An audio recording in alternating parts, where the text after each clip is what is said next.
네, 시장에서 가장 핫한 이슈를 알아보는 황스타그램 시간입니다. 자, 오늘은 마녀공장이 이렇게 해시태그로 새롭게 올라왔습니다. 그야말로 마녀공장의 질주인데요. 이 화장품 업체인 마녀공장은 상장하자마자 따상을 기록한 이후에 3거래 연속 급등세를 이어가고 있습니다.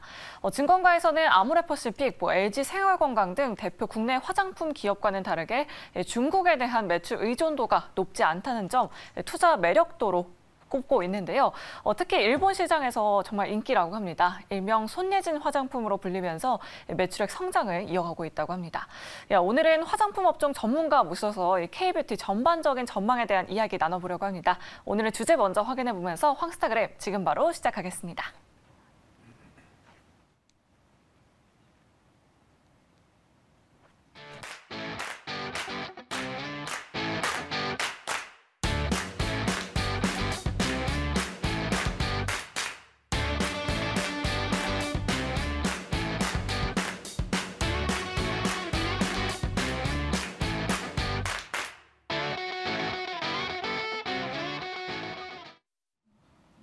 네, 급변하는 시장을 진단하고 그에 따른 대응 전략을 살펴보는 시간이죠. 황스타그램 시간입니다.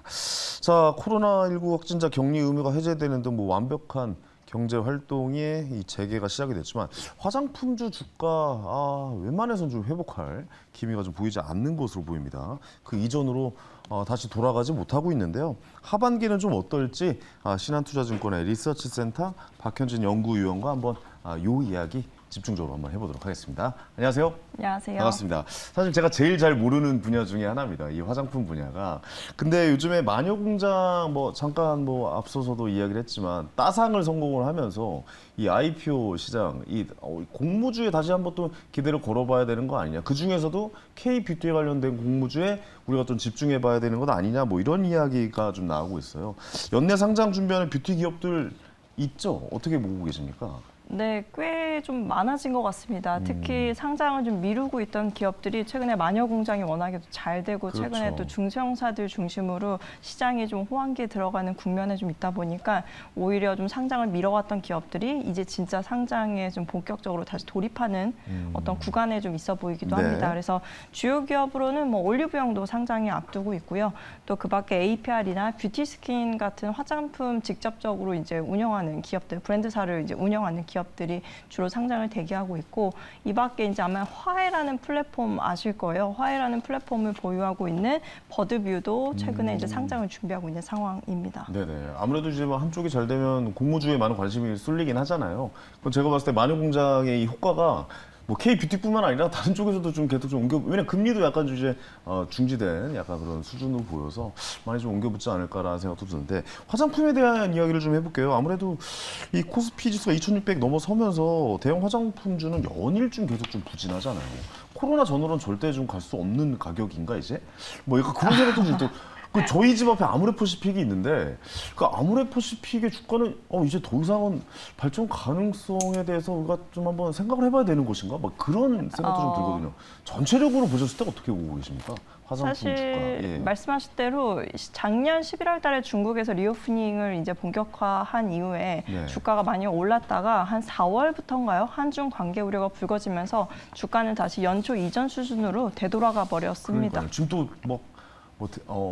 외교관이 와가지고 또 서로 정부에 대해서 안 좋은 얘기하고 이런 좀 불확실한 상황이 계속되다 보니까 좀 불안해하는 것 같아요, 투자자분들이. 네, 그래서 결국은 주가가 많이 빠져서 이게 결국은 회복이 가능한 것인가에 대한 부분들까지 염려를 많이 하실 텐데요. 사실 안타깝게도 1분기 실적도 별로 안 좋았지만 2분기 실적도 그렇게 썩 중국 실적에 대해서 회복을 좀 반영하지 못하고 있는 상황들이 있어요. 특히 지금 한국에서 중국으로 가는 화장품 수출 데이터가 여전히 마이너스 성장세를 보이고 있고, 다만 면세에서의 그 트래픽, 그러니까 이제 관광객들이죠. 순수 관광객들 최근에 많이 들어오면서 면세 쪽으로의 실적 기여를 좀 예상해 볼 수 있을 부분이 좀 크긴 하지만 아직까지도 사실 2분기 실적에 크게 메리트로 다가오지는 못하고 있는 상황입니다. 거기다가 2분기에 이제 비용 이슈가 있는 기업들이 또 좀 있거든요. 아까 말씀하셨던 아모레퍼시픽이 또 2분기에 비용 이슈가 있기 때문에 사실 2분기 실적까지도 대형사들은 조금 힘든 상황입니다. 근데 그에 비해서 중소형사들은 또 실적이 1분기에 되게 좋았었고, 오히려 중소형 쪽에서 많이 좀 실적이 괜찮게 나오고 있더라고요. 진짜. 네, 예. 맞아요. 중소형사들이 실적이 좋은 이유가 국내 실적이 되게 좋고요. 또 네네. 지금 일본양 실적이 상당히 좋습니다. 네네. 그래서 전체적으로 이 추세가 2분기에도 유지되는 것처럼 좀 보이고요. 당분간은 중소형사들이 조금 더 대형사들보다는 상황이 나을 거라고 좀 보고 있어요. 우리가 그래도 좀 발전적인 얘기, 그러니까 미래에 대한 뭐 희망적인 이야기를 좀 해봐야 될 것 같아서 그래도 K-뷰티, 이 K-화장품에 좀 장점이 있을 거잖아요. 뭐 예를 들어서 뭐 한류가 이제 상승하면서 갑자기 같이 K-뷰티도 같이 올라가는 모습을 볼 수 있다거나 그래도 좀 연말이나 이때 좀 K-뷰티에 뭐 좀 좋은 점이 있을 것 같은데 어떻게 희망적인 이야기 뭐가 있을까요? 네, 일단 사실 아직까지는 희망 고문처럼 들리실 수도 네네. 있는데요. 크게 세 가지일 것 같아요. 일단 기업들이 체질을 많이 좀 개선시키고자 하는 노력들을 했습니다. 우선 한 가지는 예전보다 이제 고정비 성격의 비용인 그 인건비를 많이 줄여놓고 있는 상황이고요. 네네네. 또 하나는 과거보다 오프라인 매장의 효율이 떨어지다 보니까 오프라인 매장을 예전보다 많이 줄여놨습니다. 그래서 기업들이 아무래도 고정비 성격의 비용들을 많이 줄여놓다 보니까 손익분기점 레벨이 떨어질 수밖에 없고 이거는 결국은 이익 개선의 어떤 주 요인이 되겠죠. 그리고 또 하나는 마케팅비를 과거에는 왜 화장품 사면은 얹어주기식의 샘플 많이 받으셨잖아요. 예. 근데 요새는 그런 것들보다는 실제 브랜드 리뉴얼, 리빌딩에 직접적으로 혹은 간접적으로 영향이 갈 수 있는 마케팅 비용에 조금 더 돈을 쓰고 있는 상황이에요. 그래서 예전보다는 비용의 어떤 부담이 좀 많이 낮아진 상황이고 거기에 이제 아모레퍼시픽이 대표가 되긴 하지만 대부분의 많은 기업들이 이제 브랜드 리뉴얼 혹은 리브랜딩에 대한 효과를 좀 기대해보고 있는 목전에 앞두고 있는 상황입니다. 그래서 최근에 설화수도 브랜드 리뉴얼 마치고 최근에 이제 유통가 이제 뿌려지기 시작했거든요. 그래서 그 부분과 관련된 비용 이슈가 2분기에 털어내지고 나면 3분기부터는 지금보다는 나아질 거라고 볼 수 있을 것 같아요. 지금이 워낙 좀 그렇게 좋지 않았어서 그러니까 모든 비용이나 이런 걸 줄여놨기 때문에 3분기에는 좀 좋아질 가능성이 있어 보인다라고 보시는 거군요. 네, 사실 지금보다 더 나빠지기가 좀 힘들고요. 나빠지면 안 되죠. 네, 솔직히 맞아요. 주가도 아모레 네. 퍼시픽이 지금 현재 올해 기준으로 지금 30배가 깨져버렸어요. 맞아요. 그리고 LG사용건강도 20배, PER 기준으로 20배가 깨져버렸기 때문에 더 물러설 곳이 없다라고 보고 있고 사실 상반기까지의 실적 이슈가 끝나고 나면 3분기는 사실 작년도에 대한 기저효과도 있고요. 또 여러모로 체질이 많이 개선된 거에 따른 성과가 뒤따를 거라고 보고 있습니다. 그렇죠. 그 부분을 계속 좀 체크해봐 주시는 게 좋을 것 같아요. 맞습니다. 우리 이 회사가 이제 매일경제TV가 퇴계로 쪽에 있다 보니까 바로 앞에가 명동이거든요. 그래서 저도 명동 이제 가끔가다 한번 좀 걸어서 가서 보는데 화장품 회사들이 많이 없어지긴 했더라고요. 왜냐면 그 화장품 가게들도 많았는데 요즘에 거기 좀 많이 좀 빠진 것 같고 왜냐면 그 임대료나 이런 것도 좀 부담이 돼서 그런 것 같은데 그래도 뭐랄까 지금은 약간 좋은 점에 대해서 이야기했는데 이런 점은 좀 조심하셔야 된다. 그래도 위험 요소가 좀 있긴 있다. 그것도 한번 좀 같이 짚어주셨으면 좋겠어요. 네, 사실 좋은 것만 있는 거는 아니긴 합니다. 그렇겠죠. 물론 이게 업황이 좋아질 여력 그리고 특히나 한국이 최근에 이제 색조 수요 위주로 워낙에 화장품 수요가 좋아질 여력이 커지다 보니까 중소형사 중심으로는 다시 마케팅비를 많이 쓰는 기업들이 또 조금 있는 상황이고요. 그래서 아마 그런 기업들을 솎아내기를 하실 필요는 또 좀 있을 것 같아요. 특히 중소형사들이 최근에 밸류에이션 부담이 상당히 높아지고 있는 상황입니다. 모두가 이제 열광하는 어떤 중소형사들의 실적 흐름이 계속되고 있다 보니까 또한 2분기, 3분기에도 중소형사들은 실적이 계속 좋을 것 같다 보니까 최근에 밸류에이션이 좀 부담스러워지는 기업들이 일부 있거든요. 네. 근데 이런 기업들이 일부 이제 비용이 좀 증가하는 기업들도 있을 수 있기 때문에 이런 기업들을 좀 솎아내기 할 필요가 있을 것 같고요. 오히려 뭐 OEM사들이 조금 더 나을 수도 있을 것 같아요. 그런 측면에서 봤을 때는 전체적으로 동남아나 혹은 미국 그리고 전체 아세안을 통틀을 수 있는 기업을 좀 더 찾아서 선별적으로 지켜보시는 게 좀 필요하지 않을까라고 보고 있습니다. 알겠습니다. 자, 그럼 지금부터 좀 속간해 보죠. 보고서에 갓생과 인싸 이렇게 좀 나누신 것 같은데 어떤 의미고 이게 또 어떤 기준이 있었는지 좀 먼저 설명 좀 해줄 수 있을까요? 네, 갓생이라는 말이 신조어죠. 그쵸. 요즘 젊은 친구들은 다들 아시는 신조어 아마 아실 요즘 거란 젊은 친구 생각이 아니세요? 드네요.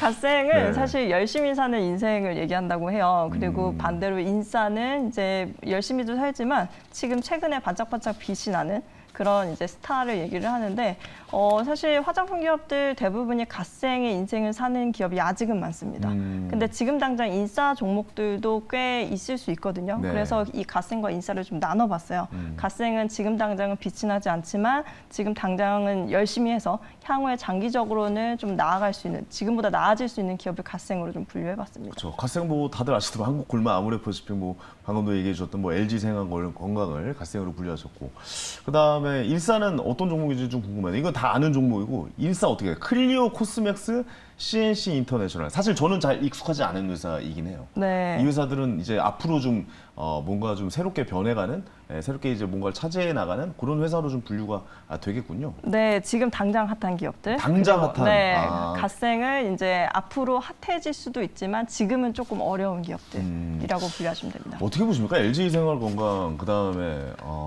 아모레퍼시픽 자꾸 얘기를 안 할 수가 없는데 이 기업들의 전망도 한번 좀 해주시죠. 구체적으로 좀 한번 들어봤으면 좋겠어요. 아까 말씀드렸던 거에서 이제 크게 부각시킬 수 있는 부분들은 그래도 좋은 것만 보자예요. 뭐 일단은 아모레퍼시픽과 LG생활건강이 지금 당장의 모멘텀이 부각될 수 있는 상황은 아닙니다. 네. 그리고 중국발 리오프닝 소비 수혜와 관련해서 사실 한국 화장품 기업들은 멀리 떨어져 있거든요. 최근에 중국 화장품 시장에 대해서 잠시 언급을 드리면 오히려 로레알 그룹이나 LVMH 그룹 같은 유럽계 어떤 화장품 회사들만 계속해서 시장을 독과점하는 형태가 짙어지고 있고, 네. 오히려 메스티지 시장 쪽에서는 중국 로컬 브랜드들이 상당히 성장세가 강합니다. 거기에 한국 브랜드들 혹은 비유럽권 브랜드들은 상당히 좀 쉽지 않은 상황이거든요. 결국은 LG 생활건강도 그렇고 아모레퍼시픽도 그렇고 대체로 2분기까지도 중국발 관련된 실적을 집어넣기는커녕 오히려 지금 지우고 있는 상황이라고 좀 보여져요. 오히려 더 마이너스군요. 네, 맞습니다. 거기에 비용 이슈도 좀 감안을 해야 되니까요. 특히 아모레퍼시픽 같은 경우는 최근에 설화수가 리뉴얼되면서 그와 관련된 비용들이 상당히 많이 발생을 했기 때문에 2분기에 그 부분과 관련된 비용 이슈를 조금 반영해내면서 시장이 아마 눈높이가 조금씩 더 낮아질 거라고 보고 있습니다. 근데 이 부분이 거치게 되고 나면 사실 비용이 한도 끝도 없이 계속 나오기만 하는 건 아니거든요. 어느 정도 리뉴얼된 효과가 이제 아마 3분기에 좀 본격화되면 유통 채널 위주로 최근에 중국에서의 포스 매출 기준으로는 그래도 설화수가 리뉴얼된 제품 기준으로 세 자리 성장세를 보이고 있기 때문에 오히려 좀 장기적으로는 좀 바뀌어 나갈 수 있는 부분들에 대해서 조금 더 좀 주목해 보시면 어떨까 싶어요. 한국콜마는 어떻게 보십니까? 한국콜마도 뭐 비슷한 그림으로 갈 것이다라고 생각하십니까? 네, 코스맥스와 한국콜마가 상당히 비슷한 회사입니다. 둘 다 이제 화장품을 제조하는 기업이고요. 둘 다 한국, 중국, 미국의 이제 생산 법인을 갖고 있거든요. 근데 코스맥스와 한국콜마의 가장 도드라지는 차이점이라고 하면 사실 둘 다 돈을 버는 회사이긴 하지만 중국에서는 코스맥스가 돈을 상당히 잘 벌고 있고 쉽게 얘기하면 이익이 지금 코스맥스는 전체 이익에서 50%가 중국에서 나오고 있거든요. 근데 한국콜마는 아직까지는 사실 중국이 적자이기 때문에 그 부분과 관련해서 향후에 장기적으로는 적자가 해소될 거라고 보고 있습니다. 그 전까지는 조금 더 갓생의 인생을 사는 게 좀 맞지 않나라고 싶어서 좀 그쪽으로 분류를 해놨고요. 알겠습니다. 자, 이제 그러면 요즘 핫한 인싸 주식들 한번 좀 살펴보겠습니다. 클리오는 어떻습니까? 일본 뷰티 시장을 본격적으로 좀 공략을 한다, 뭐 이렇게 좀 이야기가 나오는 것 같던데요. 이미 클리오는 일본에서의 실적이 큰 기업이에요. 네. 오히려 그것 때문에 주가가 이제 제일 먼저 중소형사들 가운데 주가가 가장 좋았다가 네. 오히려 최근에는 주가가 조정받고 있는 상황이라고 보시면 됩니다. 네네. 오히려 편하게 보실 수 있어요. 근데 보시면은 클리오는 전체 매출의 절반이 해외인데 그 중에 또 절반이 동남아랑 미국에서 나오고 있습니다. 아, 그래요? 저는 개인적으로 한국에서만 잘하는 기업들은 사실 3분기 중에 어느 정도 색조가 본래는 날씨가 더 더워지게 되면 비수기에 들어가잖아요. 그래서 이 3분기가 오기 전에 사실은 국내에서만 잘하는 기업들은 조금 쉬어갈 여지도 크다라고 보고 있습니다. 근데 그에 네네. 반해서 클리오 같은 경우는 동남아랑 북미 쪽에서의 실적을 가지고 있기 때문에 오히려 저는 클리오가 지금 조정받아져 있는 주가가 편안하게 보이는 부분들이 좀 크고요.